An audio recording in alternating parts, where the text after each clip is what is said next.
Hello, you're watching Ellie from Elementary Paper Crafting. I'm an independent Stampin' Up demonstrator here in the UK.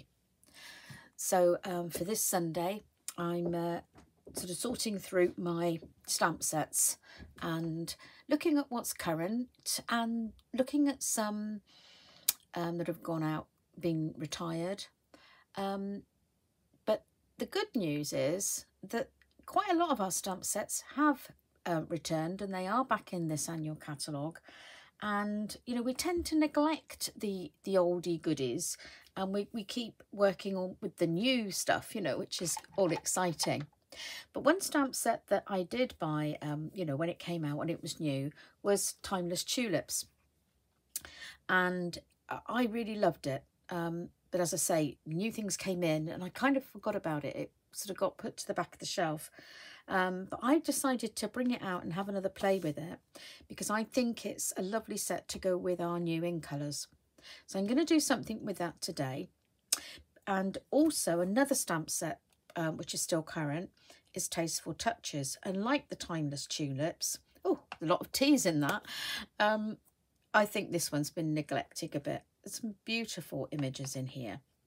So I'm bringing these two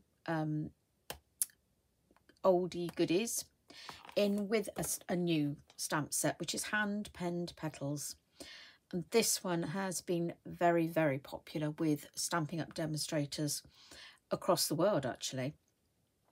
So I thought I would do a little project that shows that you can actually use all three together to produce a really nice little card. So this is quite simple stamping, really. It's quite quick to come together, and it, you know, there's no die cutting, there's no anything really to put together. It's just quick and simple stamping, and I think sometimes that's what we need to get back to, something basic. So I'm going to start off now, and I'll just show you what I do with my stamp sets. Sometimes we want to mask off part of our stamps to stamp something else.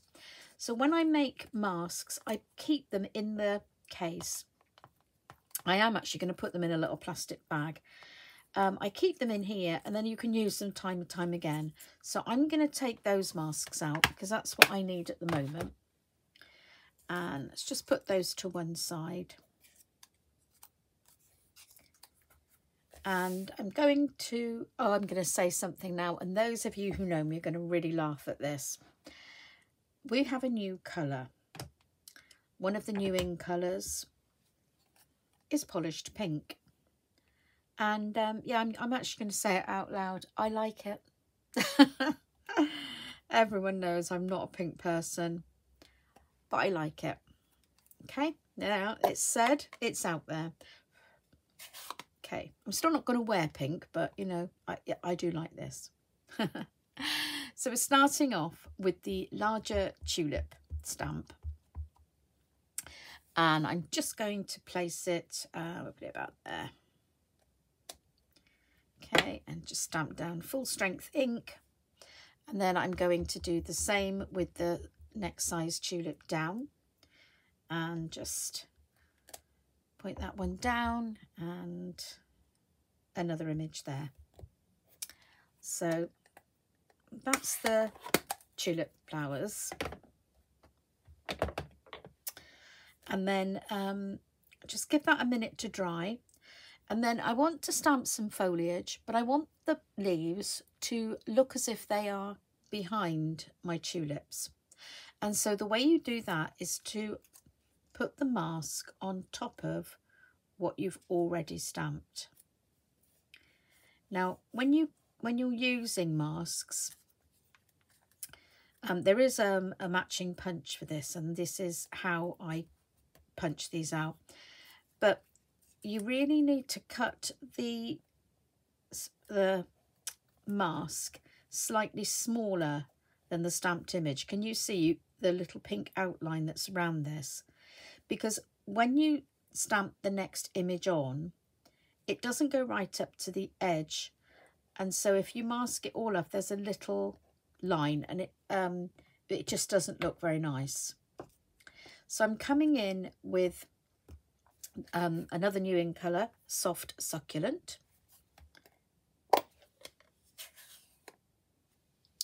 And this one, I'm going to use a second generation stamp. So I'm inking up my stamp. I'm stamping off onto a piece of scrap paper, and then I'm stamping straight down again onto my image. And you can see that part of the leaf has gone over my mask. Okay, that's fine. Now, because I want this leaf to curve the other way, I'm turning it around, and then I'll get it to curve up that way. So again, I'm inking it up, I'm stamping off onto a piece of scrap that's beside me that you can't see, and stamping down again. Let's just pop that back. That's just been a bit naughty popping up. So then I'm going to do a third leaf down the bottom. Again, I've stamped off, and I'm coming down to the bottom here. Okay, I'm going to stick with my Soft Succulent, and now I'm bringing in this little stamp here from the Tasteful Touches. I like this, it's really nice, lots of tiny little leaves close together, and this one gives it a little bit of fullness. So again, I'm going to use the Soft Succulent, and again I'm going to stamp off. This time when I stamp off, I'm really loading this up. I'm not going to really press hard when I'm stamping off. So we might get a slightly darker tone here, but it's always a little bit hit and miss. But I think it'll be pleasing. I'm bringing it up like that so that this part goes over the masks. And yep, that's what I wanted. Again, I've started to stamp it off, and I'm going to bring that in there. Yep, that's looking good. I like that. What I did forget to tell you is my card. So this is just a piece of very vanilla cardstock, and it measures 7 3/4 by 5 1/4. Now I finished with my Soft Succulent. Pop that there. And then I'm going to bring in my, Rogue Stamp. I forgot this one. This was a last minute. Another old favourite, Very Vanilla, which is carried forward into the new catalogue. So that's really good news because I love this one. The two stamps I use mostly from this stamp set is the beautiful vine leaves and the gorgeous script. You know, they just work with everything. And these leaves will work beautifully with this. So I'm using that one. And this is going to sound a bit odd, but it really does look nice. I'm using the new Pale Papaya. You might think, strange colour to use for foliage, but it really works on this particular image. Now I'm really only inking up the top half of the stamp, and again I am going to stamp off because I do want this to be quite a light thing. It's just something to be in the background. I might even just go with another stamp of that. So that's 3rd generation. And it's very deceiving. This colour looks like it's going to be quite a bright orange, but as you can see, it isn't. It's a lovely sort of pale peachy colour. Just do another faint stamp with that. And can you see how that, just that little bit of light colour really does add to the background. It gives the fullness that I think we need in this image. It's not really in your face. I'm just going to put a little bit more down here. This one didn't stamp very, okay. Yeah, I like that. I think that's going to be enough. And then from hand penned, I'm only going to use this little one here. So I think you stamp this one first, and then this is designed to stamp over it to make some sort of well, hand painted petals effect. But I'm not going to use that. I'm just using this bit. I want that sort of spiky effect. And I'm going to bring in yet another in colour, the fourth one, which is Fresh Freesia. And in we come with that stamp. And I'm going to pop this in several different places. Might bring it down here.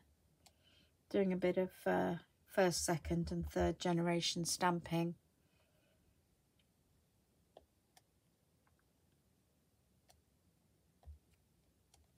Like so. This is one of those cards where you don't get the full effect until you take off the masks, and then it's the big reveal, which I always love. So off come the masks, and you get that lovely effect of the foliage coming from behind the petals. So yeah, I'm really liking that one. I hope you like that too. So I just think I will finish it off by just doing a tiny little bit on the opposite corner. So I'll just turn it round. I think that's a good idea. I just want something very small here, so I think I might just use the smaller tulip again.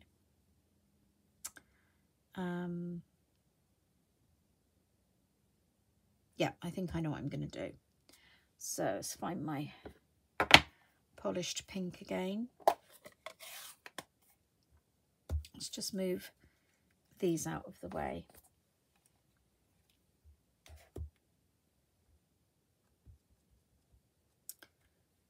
And pop that right up in the corner, I think. Good. I've got a little halo there. I must have slightly rocked that stamp. But we won't worry about that. So back with my soft succulent. And this one again. I'll just pop the mask over this.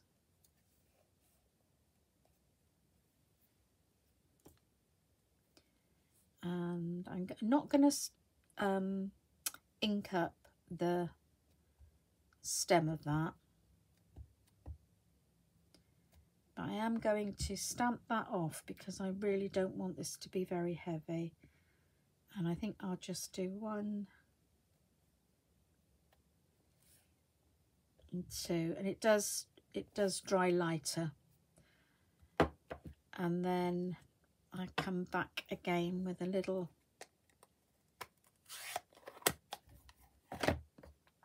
very light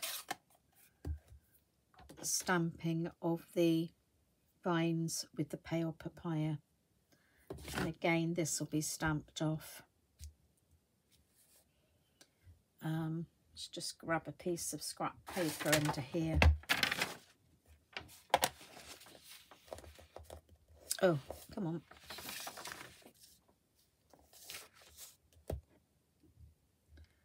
I'm just going to do just a little bit of this. I'm not going to overdo it. I'm going to be very pale. That's enough. Again, it's just in the background.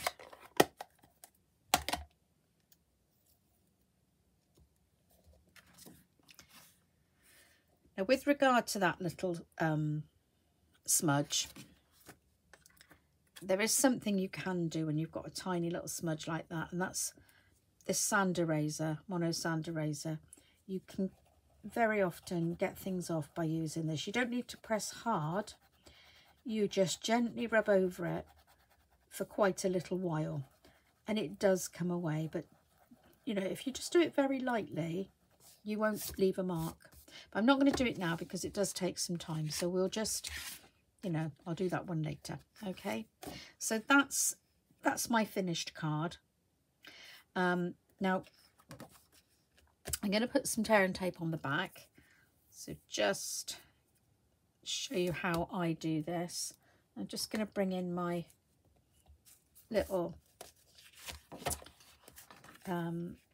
silicone pad, because it really helps with keeping your grid paper clean, because you know what it's like if you get a little bit of sticky on your surface, you know, things start to stick to it, and not only can you spoil a project, but it's very irritating. So by using this silicone pad, it stops it going on there, and anything that does go on here, you can just peel it off. It comes off really simply. Same with wet glue. Any adhesive whatsoever will come off of this very quickly.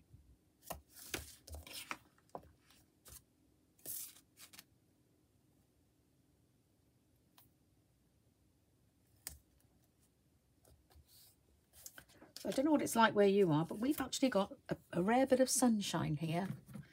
After all that rain and grey skies we've had, it's a pleasure to see. So let's just take the corners off my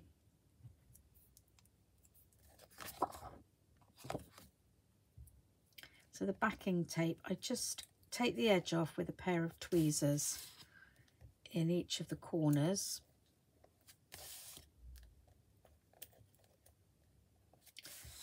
And to save time, again, I've prepared my mat, which is the polished pink.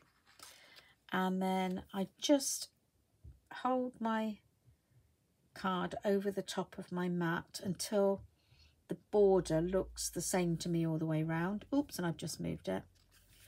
But that's why I only take the backing tape off in the four corners, because it's easy to take it off if you do move it. So let's go for that again. So actually I sometimes find if I pick it up and between my two thumbs I move it until it's in the right place, and because the backing tape is still on there, it won't stick until I press the corners. So now I know it's secure in the corners, I can then remove the backing tape from the rest, knowing that that is now, well, I think it's perfectly centered. It might slightly be off, but it looks fine to me. So that breaks it up. It brings in the polished pink from the image. And incidentally, when you're doing this, you can try all the colours that you've used in your stamping. Sometimes the most prominent colour looks best, but sometimes you can pick out, you know, a colour that you haven't stamped very often or very pale, such as the pale papaya. This probably would have looked just as nice on that, but today I wanted to use the pink. Oh dear me, I wanted to use pink.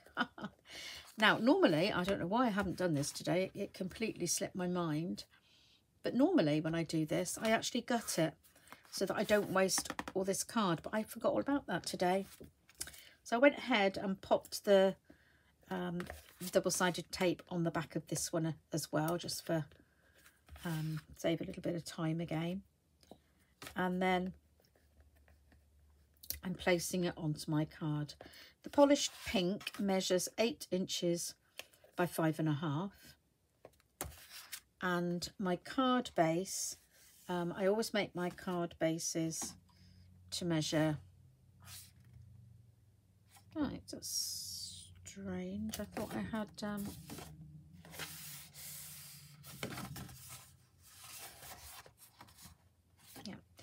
yeah, I always make my card bases 8 1/4, because that is the width of our standard cardstock in Britain. And then I just cut a tiny bit off the end to make it 11 1/2, and then when it's folded it measures 5 3/4 by 8 1/4. So it's a, you know, I can work with that measurement. So my 5 1/2 by 8 polished pink mat fits perfectly. with another 1/4 of an inch, 1/8 of an inch border all round. There you have it. Now, I would add a greeting to this, probably here. It depends what greeting I want, but I might put something there, or I might, if it's a long greeting, I'll put it there. I'm not going to do it right now because I'm not sure what this is going to be for. So I'm just leaving my options open, which is always good. But to be honest with you, I think this card would be very happily received by anyone for any occasion, really. Well, thank you for watching today. I hope you've enjoyed this, and I hope it will encourage you to use some of your newer stamp sets with some of your old favourites. See that they do work beautifully together. It's one of the things about Stampin' Up. They do size all their stamps to fit with each other. That's a brilliant thing about Stampin' Up. It's all interchangeable, as are the colours.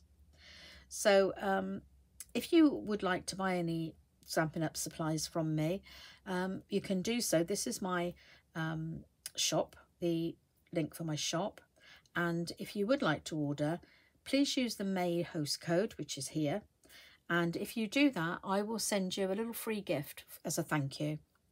I will try and put a link actually in the description. Hopefully that'll make it easier for you. Okay, well, bye-bye for now, and I hope to see you again soon.